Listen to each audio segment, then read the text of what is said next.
Invited as our guest speaker this morning for 3 reasons. A gentleman, he loves Jesus, he has a compelling life story, and he is a distinguished man of science and healing. We hope that he can help us sort some things out. May I introduce the Director of Pediatric Neurosurgery at one of the world's great hospitals, John Hopkins in Baltimore, Dr. Benjamin Carson, Sr.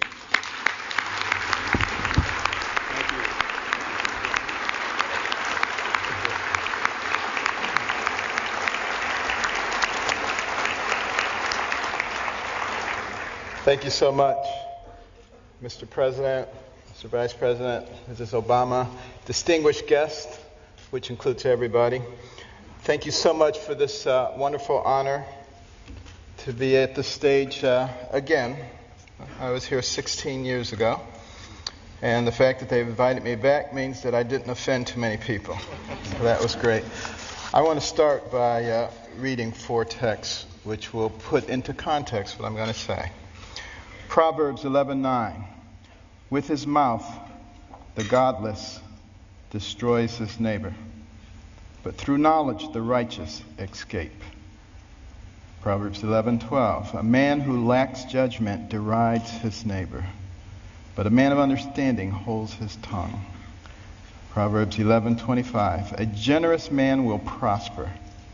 He who refreshes others will himself be refreshed. And 2 Chronicles 7:14, if my people who are called by my name will humble themselves and pray and seek my face and turn from their wicked ways, then will I hear from heaven and will forgive their sins and heal their land. You know, I have an opportunity to speak in a lot of venues. This is my 4th speech this week. And I have an opportunity to talk to a lot of people. And I've been asking people, what concerns you? What are you most concerned about in terms of the spirituality and the direction of our nation and our world? And I've talked to very prominent Democrats, very prominent Republicans. And I was surprised by the uniformity of their answers. And those have informed my comments this morning. Now, it's not my intention to offend anyone.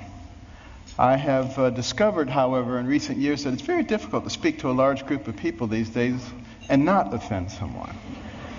And people walk around with their feelings on their shoulders waiting for you to say something.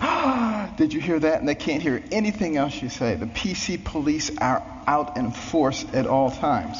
I remember once I was talking to a group about the difference between a human brain and a dog's brain. And a man got offended. He said, you can't talk about dogs like that. But, you know, people just focus in on that, completely miss the point of what you're saying. And we've reached a point where people are afraid to actually talk about what they want to say because somebody might be offended. People are afraid to say Merry Christmas at Christmas time. It doesn't matter whether the person you're talking to is Jewish or, you know, whether they're any religion. That's a salutation, a greeting of goodwill. We've got to get over this sensitivity, you know, and it keeps people from saying what they really believe. You know, I'm reminded of a very successful young businessman, and he loved to buy his mother these exotic gifts for Mother's Day, and he ran out of ideas, and then he ran across these birds. These birds were cool. You know, they cost $5,000 a piece. They could dance, they could sing, they could talk. He was so excited he bought 2 of them. Sent them to his mother, couldn't wait to call her up on Mother's Day. Mother, what'd you think of those birds? And she said, they was good. He said, no, Mother, you didn't eat those birds. Those birds cost $5,000 a piece. They could dance, they could sing, they could talk. And she said, well, they should have said something.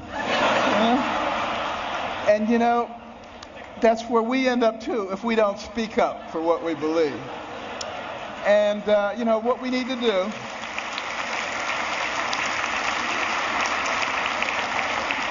What we need to do in this PC world is forget about unanimity of speech and unanimity of thought. And we need to concentrate on being respectful those people with whom we disagree. And that's when I think we begin to make real progress. And one last thing about political correctness, which I think is a horrible thing, by the way. I'm very, very compassionate, and I'm not ever out to offend anyone. But PC is dangerous.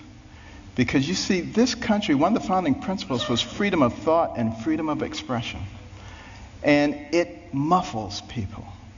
It puts a muzzle on them. And at the same time, keeps people from discussing important issues while the fabric of their society is being changed. And we cannot fall for that trick.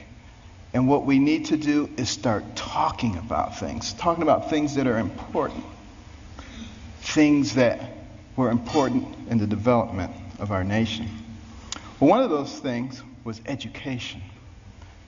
I'm very passionate about education because it's made such a big difference in my life. But here we are at a time in the world, the information age, the age of technology. And yet, 30% of people who enter high school in this country do not graduate. 44% of people who start a 4-year college program do not finish it in 4 years. What is that about? Think back to a darker time in our history, 200 years ago when slavery was going on. It was illegal to educate a slave, particularly to teach him to read. Why do you think that was? Because when you educate a man, you liberate a man. And there I was as a youngster, placing myself in the same situation that a horrible institution did because I wasn't taking advantage of the education. I was a horrible student. Most of my classmates thought I was the stupidest person in the world. They called me dummy. I was the butt of all the jokes. Now, admittedly, it was a bad environment. Single parent home. You know, my mother and father had gotten divorced early on. My mother got married when she was 13. She was one of 24 children. Had a horrible life. Discovered that her husband was a bigamist. Had another family. And she only had a third grade education. She had to take care of us. Dire poverty. Had a horrible temper, poor self-esteem. All the things that you would think would preclude success. But I had something very important. I had a mother who believed in me. And I had a mother who would never allow herself to be a victim, no matter what happened. Never made excuses, and she never accepted an excuse from us. And if we ever came up with an excuse, she always said, "Do you have a brain?" And if the answer was yes, then she said, then you could have thought your way out of it. It doesn't matter what John or Susan or Mary or anybody else did or said. And it was the most important thing she did for my brother and myself. Because if you don't accept excuses, pretty soon people stop giving them and they start looking for solutions. And that is a critical issue when it comes to success. Well, you know, we did live in dire poverty. And one of the things that I hated was poverty. You know, some people hate spiders, some people hate snakes. I hated poverty. I couldn't stand it. And, but you know, my mother couldn't stand the fact that we were doing poorly in school. And she prayed and she asked God to give her wisdom. What could she do to get her young sons to understand the importance of developing their minds so that they can control their own lives? And you know what? God gave her the wisdom, at least in her opinion. My brother and I didn't think it was that wise because it was to turn off the TV. Let us watch only 2 or 3 TV programs during the week, and with all that spare time, read 2 books apiece from the Detroit Public Libraries and submit to her written book reports, which she couldn't read, but we didn't know that. And she put check marks and highlights and stuff. But, you know, I just hated this. And my friends were out having a good time. Her friends would criticize her. They would say, "You can't make boys stay in the house reading books. They'll grow up, they'll hate you." And I would overhear them, and I'd say, "Mother, you know they're right." But she didn't care, you know. But after a while, I actually began to enjoy reading those books. Because we were very poor, but between the covers of those books, I could go anywhere. I could be anybody. I could do anything. I began to read about people of great accomplishment. And as I read those stories, I began to see a connecting thread. I began to see that the person who has the most to do it You and what happens to you in life is you. You make decisions. You decide how much energy you want to put behind that decision. And I came to understand that I had control of my own destiny. And at that point, I didn't hate poverty anymore because I knew it was only temporary. I knew I could change that. It was incredibly liberating for me. It made all the difference. And continue on that theme of education. In 1831, Alexis de Tocqueville came to America to study this country. The Europeans were fascinated. How could a fledgling nation, barely 50 years old, already be competing with them on virtually every level? This was impossible. De Tocqueville was going to sort it out. And he looked at our government, and he was duly impressed by the 3 branches of government. 4 now, because now special interest groups. But it was only 3 back in those days. And, he said, wow, this is really something. And then he said, but let me look at their educational system. And he was blown away. See, that anybody finishing the 2nd grade was completely literate. He could find a mountain man on the outskirts of society. The man could read the newspaper, could have a political discussion, could tell him how the government worked. If you really want to be impressed, take a look at the chapter on education in my latest book, America the Beautiful, which I wrote with my wife. Came out last year. And in that education chapter, you will see questions extracted from a 6th grade exit exam from the 1800s. A test you had to pass to get your 6th grade certificate. I doubt most college graduates today could pass that test. We have dumbed things down to that level. And the reason that is so dangerous is because the people who founded this nation said that our system of government was designed for a well-informed and educated populace. And when they become less informed, they become vulnerable. Think about that. Our system of government, and that's why the education is so vitally important. Now, some people say, you're overblowing it, things aren't that bad. And you're a doctor, a neurosurgeon. Why are you concerned about these things? I've got news for you. 5 doctors signed the Declaration of Independence. Doctors were involved in the framing of the Constitution, the Bill of Rights, a whole bunch of things. It's only been in recent decades that we've extracted ourselves, which I think is a big mistake.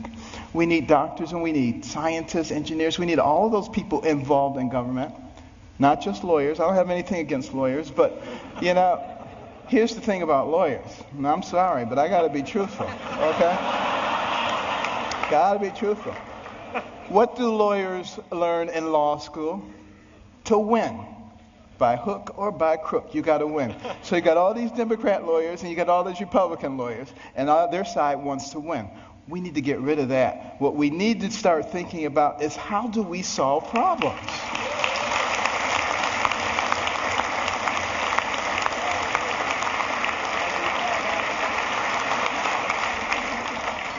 And now, before I get shot, let me finish here. Now, one of the reasons, and I don't like to bring up problems without coming up with solutions. My wife and I started the Carson Scholars Fund 16 years ago after we heard about a survey, an international survey, looking at the ability of 8th graders in 22 countries to solve math and science problems. And we came out number 21 out of 22, barely beat out number 22. Very concerning. And we'd go into schools and we'd see all these trophies, all-state basketball, all-state wrestling, all-state this, that, and the other. The quarterback was the big man on campus. And what about the intellectual superstar? What did they get? A National Honor Society pin? A pat on the head, there, little nerd. Nobody cared about them. And is it any wonder that sometimes the smart kids try to hide? They don't want anybody to know that they're smart. This is not helping us as a nation. So we started giving out scholarships to students from all backgrounds for superior academic performance and demonstration of humanitarian qualities. Unless you cared about other people, it didn't matter how smart you were. We got plenty of people like that. We don't need those. We need smart people who care about other people. We would give them money. The money would go into a trust. They would get interest on it. And when they went to college, they get the money. But also the school gets a trophy. Every bit as impressive as any sports trophies. Goes right out there with the others. They get a medal. They get to go to a banquet. And we try to put them on the same kind of pedestal as we do the all-state athletes. Now, I have nothing against athletics or entertainment. Please believe me. You know, I'm from Baltimore. The Ravens won. This is great, okay? But what will maintain our position in the world? The ability to shoot a 25-foot jump shot or the ability to solve a quadratic equation? And we need to put the things into proper perspective. And, you know, many teachers, you know,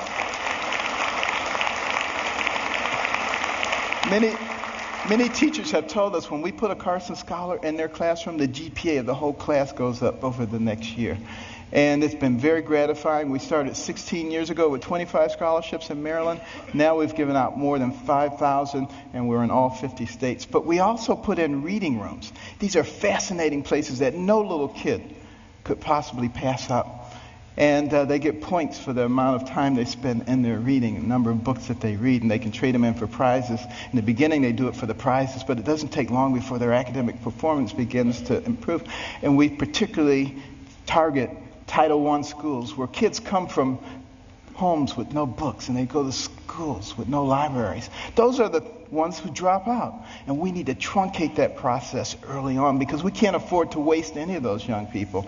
You know, for every one of those people that we keep from going down that path of self-destruction and mediocrity, that's one less person you have to protect yourself and your family from. One less person you have to pay for in the penal or the welfare system. One more tax-paying productive member of society who may invent a new energy source or come up with a cure for cancer. They're all important to us, and we need every single one of them. It makes a difference.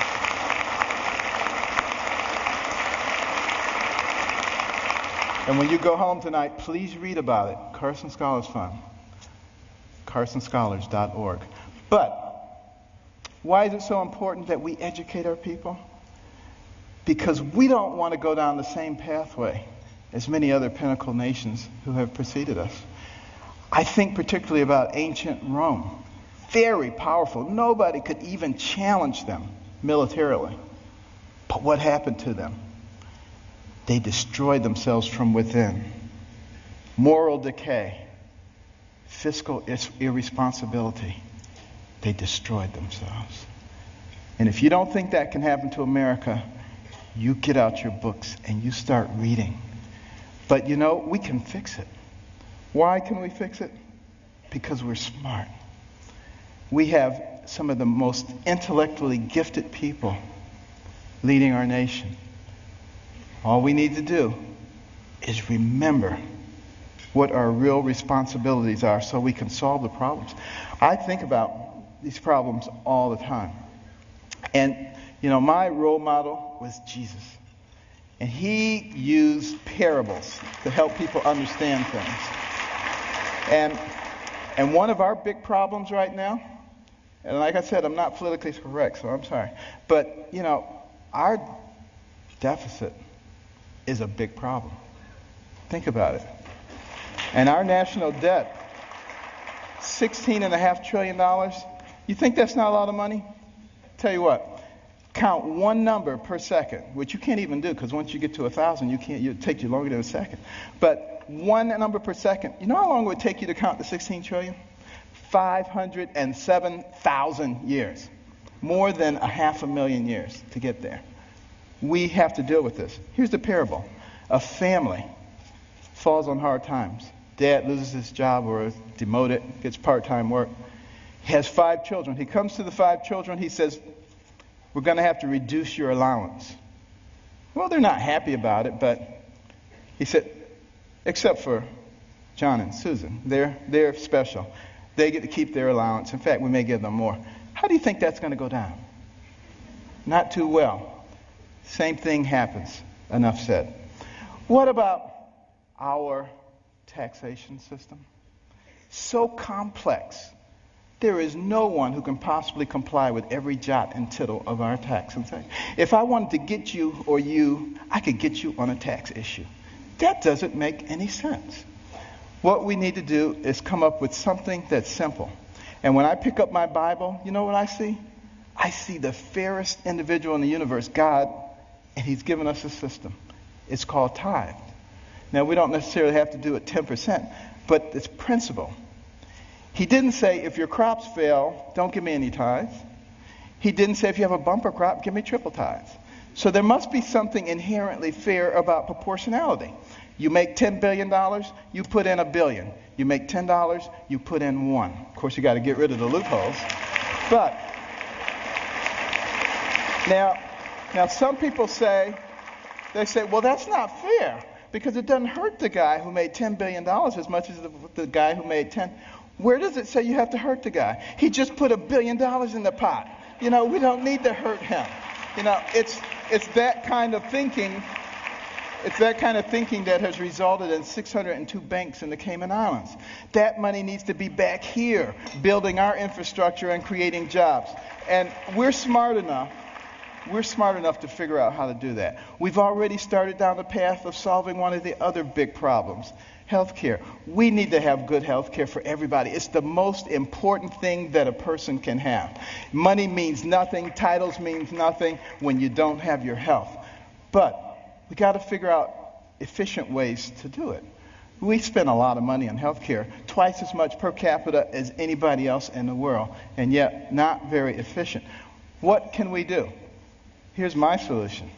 When a person is born, give them a birth certificate, an electronic medical record, and a health savings account, to which money can be contributed pre-tax from the time you're born to the time you die. When you die, you can pass it on to your family members so that when you're 85 years old and you got 6 diseases, you're not trying to spend up everything. You're happy to pass it on, and there's nobody talking about death panels.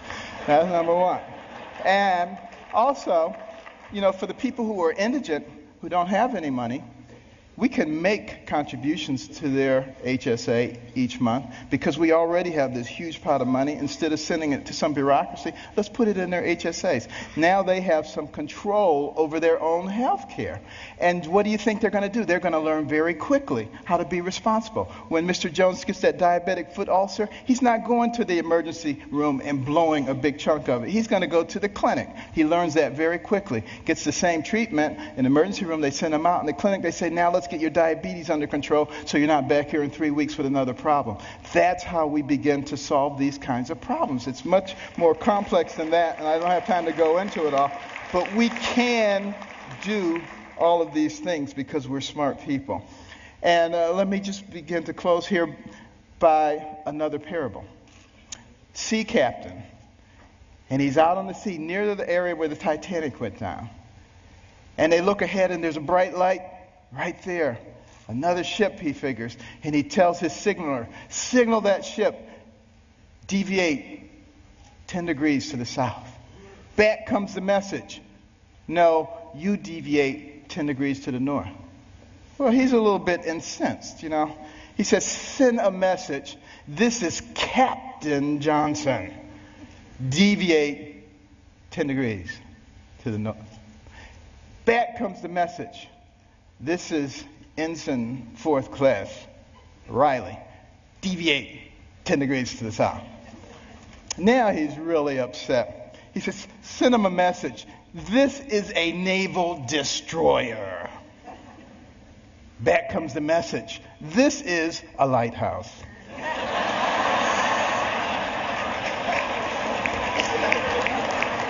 Enough said. Now, what about the symbol of our nation? The eagle, the bald eagle. It's an interesting story how we chose that. But a lot of people think we call it the bald eagle because it looks like it has a bald head. That's not the reason.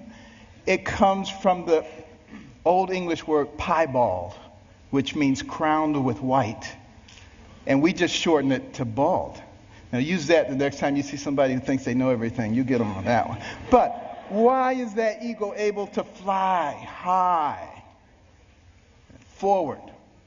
Because it has 2 wings, a left wing and a right wing.